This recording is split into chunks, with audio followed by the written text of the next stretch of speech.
IPhone ആരാധകരെ ആവേശം കൊള്ളിച്ച് iPhone 17 സെപ്റ്റംബറിൽ ലോഞ്ച് ചെയ്യാനിരിക്കുകയാണ്. ഇപ്പോൾ തന്നെ നിരവധി പേരാണ് 17 സീരീസിന് വേണ്ടി കാത്തിരിക്കുന്നത്. പക്ഷേ ഐഫോൺ 16 സീരീസിന് ആവശ്യക്കാർ ഏറെയാണ്. വില, ഫീച്ചേഴ്സ്, ലഭ്യത എന്നിവയെല്ലാം കണക്കിലെടുക്കുകയാണെങ്കിൽ ഐഫോൺ 17ന്റെ ലോഞ്ചിന് മുൻപ് തന്നെ ഐഫോൺ 16 സീരീസിലുള്ള ഫോൺ വാങ്ങുന്നതിൽ തെറ്റില്ലെന്നും അത് മെച്ചമാണെന്നും ടെക് വിദഗ്ധർ ചൂണ്ടിക്കാണിക്കുന്നു. ഐഫോൺ 17 സീരീസിന് മുൻപായി ഐഫോൺ 16 വാങ്ങുന്നത് കൊണ്ടുള്ള ആ മെച്ചങ്ങൾ എന്തൊക്കെയാണ് നോക്കാം. പുതിയ ഐഫോൺ സീരീസിന്റെ ലോഞ്ചിന് മുൻപായി പഴയ സീരീസുകളുടെ വില ആപ്പിൾ പതിവായി കുറയ്ക്കാറുണ്ട്. അതായത് ഐഫോൺ 16 വാങ്ങാൻ ആഗ്രഹിക്കുന്നവർക്ക് ലോഞ്ച് സമയത്തെ വിലയിൽ നിന്ന് കുറഞ്ഞ വിലയ്ക്ക് ഐഫോൺ സ്വന്തമാക്കാം. പുതിയ ഐഫോൺ 17 സീരീസ് തീർച്ചയായും പുതിയ ടെക്നോളജിയിലാകും അവതരിപ്പിക്കുക എന്നതിൽ സംശയമില്ല. പക്ഷേ അവ പ്രീമിയം പ്രൈസ് ടാഗിനൊപ്പമാണെന്നത് പോക്കറ്റിനെ തീർച്ചയായും വെല്ലുവിളിക്കുന്ന കാര്യം തന്നെയാണ്.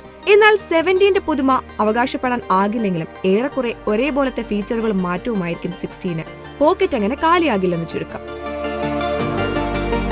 ആപ്പിളിന്റെ ഏറ്റവും പുതിയ A18 ചിപ്സെറ്റ് ഉപയോഗിച്ച് നിർമ്മിക്കപ്പെട്ട ഫോണാണ് ഐഫോൺ 16. അതുകൊണ്ട് തന്നെ മികച്ച പ്രകടനം ഉറപ്പു നൽകുന്നുണ്ട്. നിത്യോപയോഗത്തിനും ഗെയിമിംഗിനും മൾട്ടി ടാസ്കിങ്ങിനും ഐഫോൺ 16 കിടിലനാണ്. സോഫ്റ്റ്വെയർ അപ്ഡേഷൻ വർഷങ്ങളായി ആപ്പിൾ നൽകുന്നതാണ്. അതിനാൽ ഫ്യൂച്ചർ പ്രൂഫ് ഓപ്ഷനുമുണ്ട്.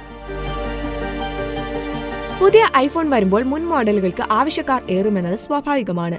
അതിനാൽ സ്റ്റോക്കുകൾ ഇപ്പോഴും ലഭ്യമായിരിക്കും.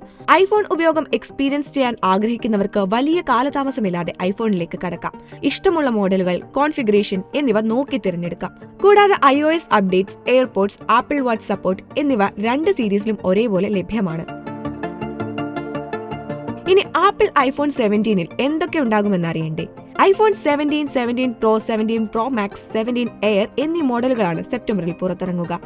ഐഫോൺ 17 സീരീസിന്റെ വില പ്രതീക്ഷിക്കുന്നതും ഇങ്ങനെയാണ്.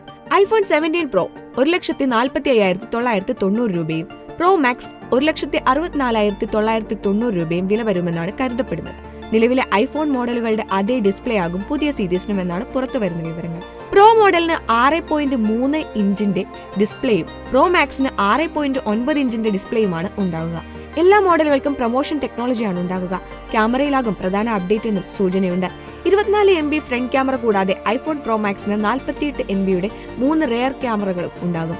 ഐഫോൺ എയറിന് 48 MBയുടെ ഒരു സിംഗിൾ ക്യാമറയാകും ഉണ്ടാകുക.